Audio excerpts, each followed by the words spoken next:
I'm going to read to you from Pro Football Talk, which is always right, except when they're wrong, like when they reported Terry Bradshaw died 25 years ago, and I still watch him every single Sunday on my Fox. How about Andy Kaufman? Shows. Bill Belichick coached the Patriots for 24 seasons. He may not finish one at the college level, is the first sentence of the report on Pro Football Talk.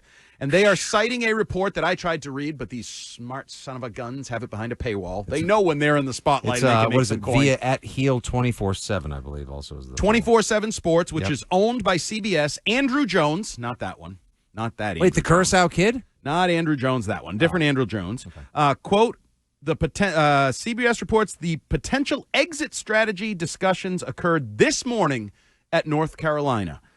And while it doesn't mean Belichick will be fired, quote, preliminary conversations about the possibility have occurred. The goal reportedly would be to eliminate or minimize Belichick's buyout. He had $30 million guaranteed, so there's $20 million for the next 2 years. So clearly they're looking to fire him. Because if you're removed with cause, that's how you get out of the buyout. If you're not removed with cause, correct. Then you have to pay full. You have to pay full freight. So they're talking what is about cause? What is cause going to be? If you let me continue, I'll tell you. Oh, I didn't know. It's more to the report. The fast-rolling snowball seems to be related to accounts of potential rules violations. We read the report the other day here from WLAR, ARL, I don't know, some TV station down there that was talking about tickets and some players being allowed on the field while other players are not, access passes for parents. Well, one assistant coach has already been suspended for that violation. That was improper benefits. Even in the NIL era, there still are some rules for college football. And this week, the reports emerged that the assistant coach was suspended for providing extra benefits to players' families, and players were selling free tickets they had received for games, which apparently also... This sounds like some Jim Tressel level action. Jones reports, citing an unnamed source, there are many other violations that have occurred, many on the recruiting front. So apparently the program has a ton of violations in the short time, less than a year that Bill Belichick has been there. Jones adds at this end, as his opinion on the matter, I don't think it's a lock that Belichick coaches the Cal game.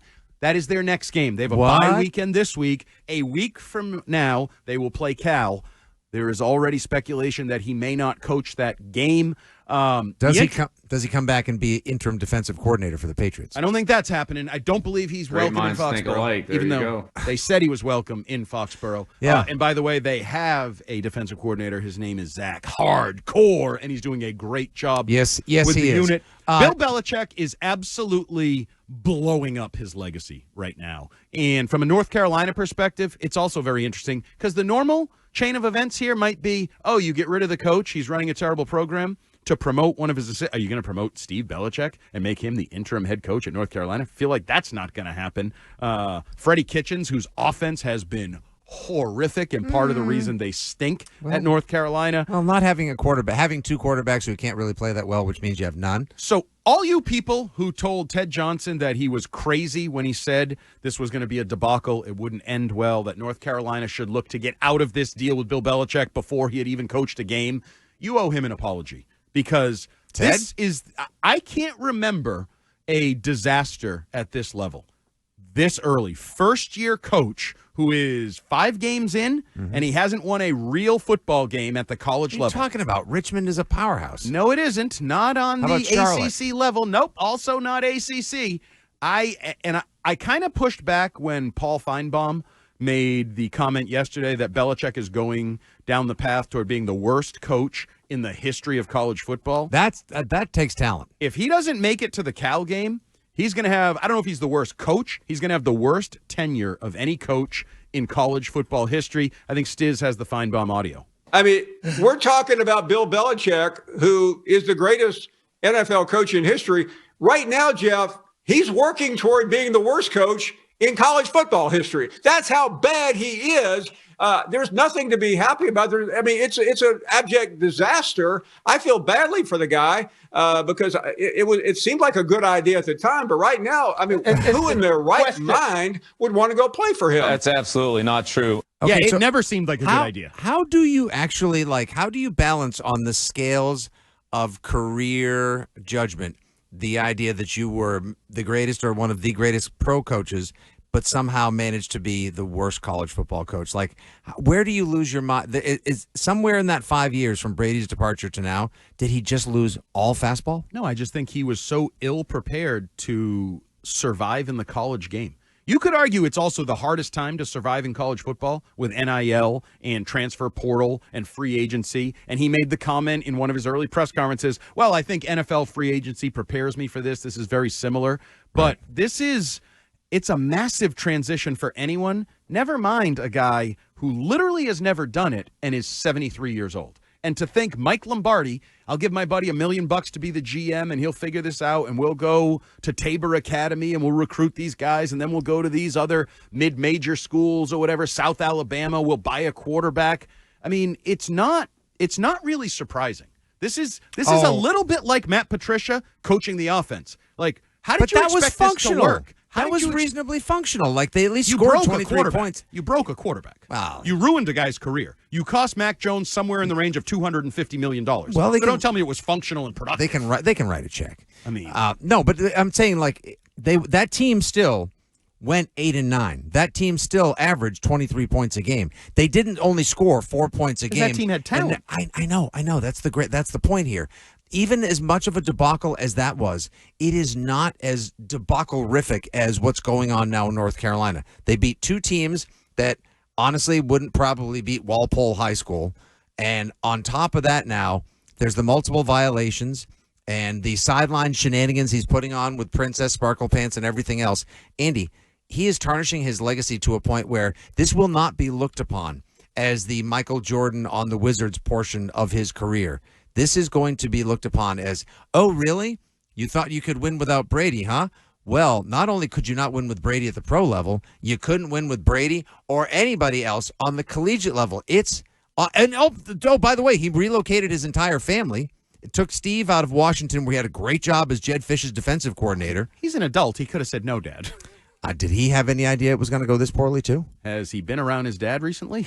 Andy, I think this is catching. I think you had your intuitions as to why this would go poorly. So did Ted.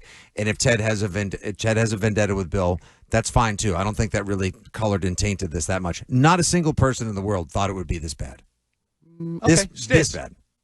I asked you guys this yesterday, and I've genuinely been wondering this myself. You asked famously, Drake May, if he cared about winning. Yes. Did Bill really care about winning, or was this like a quick grab bag? I'm going to go to UNC. I really don't care what my record is. I'm getting $20 million. I'll get my buddy Mike Lombardi $1 million. I'll get my kid a job. I'll get him a quick bag. Like, did he really care about winning and what this may or may not do to his legacy? Probably not thinking it would tarnish it as bad as it. He has a massive ego, so I don't think he ever thought it would be this bad. Because $20 million is $20 million. I think his ego says, worst case scenario, I'm Mac Brown, and we go 7-6 or whatever they did last year that got Mac Brown fired. I think that's what he sees as the worst case scenario. He didn't see wheels fall off. Oh my God, I could get fired. Did he see 48-14 in the opener with people leaving in the third quarter? I don't know who that is. There is no chance that he saw that.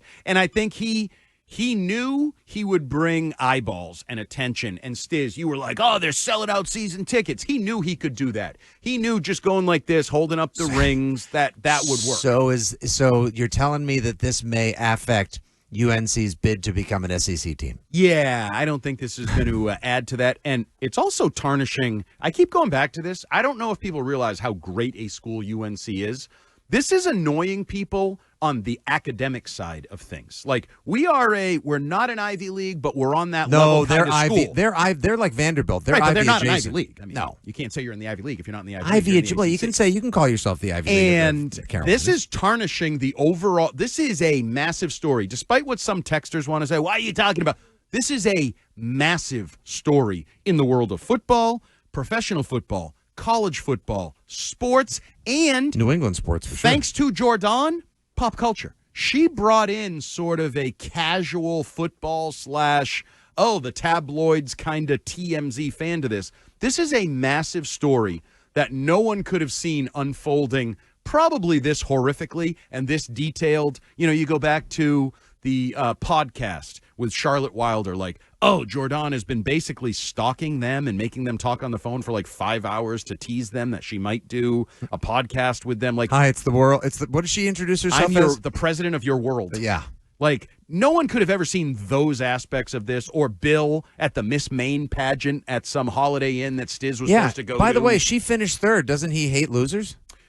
He can't hate losers anymore unless he hates himself. Yeah, He I'm really sure needs the to. straight-laced academic types, like the teachers with tenure at UNC and all these they have definitely been embarrassed by this. There's their quotes. friends are calling them like, what the hell is going on? Yeah, over no. there? There's quotes that those people are anonymously quoted as saying, we sold our soul, that's clear.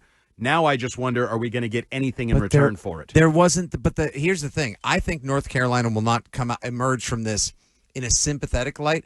I think North Carolina will recover quickly because while there was some circus-level sideshow when Belichick took the job back in the spring, it wasn't even close to the debacle that it's become now. 617-779-7937. Is Bill Belichick tarnishing his legacy? Is he doing damage to his reputation? Is he still the greatest coach in football history, if you ever believe that at all? Some of us didn't, including his GM, who wrote a book and said Paul Brown, the guy I believe is the greatest coach in football history. But is he doing permanent damage, or are we simpletons? Do we just, when he passes on, when they write the obituary, is it all about Bill Belichick, the 6-time Super Bowl champion in New England, won a couple more titles as a defensive coordinator? Does this get bumped down the obituary? Is this a bottom extra piece of information? Or is he doing legitimate damage to his reputation the way he did in the post-Brady Patriots tenure in New England? Okay, so you have people in the Twitch chat right now. Scrumple Stiltskin, great name. Fully tarnished, has now lost all aura. Where else could he go? Like, he's just made himself a gridiron pariah. Oh, yeah, no, he done. Whenever he leaves North Carolina, he is absolutely done. I don't even think the jokes, remember the jokes? Oh, he'll go coach Nantucket. They need a high school coach, or the Nantucket lacrosse team. I don't think there's a person in America that would hire Bill Belichick to coach their team, whether they were 5-year-olds, 20-year-olds, or 35-year-olds. He is unhireable when it comes to an end at North Carolina. I would argue, though, Andy, if Bill does not finish the season and he is indeed let go, our bet is off. He didn't get a chance. Yes, he didn't get a chance to finish the season. They didn't let him. They didn't let the brilliance play out. Nope. No. You're not going to be one of those people, are you? That would be a wash. You're not going to be a welcher at that level. I mean, technically, the bet would be null and void. Wow. That's embarrassing. Thank you. I don't know how you live with yourself. Now, Andy, that's something Bill would do. That's very Belichickian of you. Now, he wouldn't pay his debts either. Great minds think alike. There you go. A brokered sort of there's going to be a buyout with Belichick. They don't want to pay him the full $30 million. They're trying to get out of the buyout. They're trying to say that he is being fired with cause. Okay, if he was winning he right told now, parents not to talk to him. Well, I mean, he spared them some time dealing with his awkwardness. To be fair, talking to him, not always a great experience. Not the greatest I've been experience. But this is 100%. You can look at it as like, oh, the sideshow and circus. Oh, you can look at these minor rules violations. This 100% is because the team sucks. Yeah, and the team sucks because he put the team together. 617-779-7937.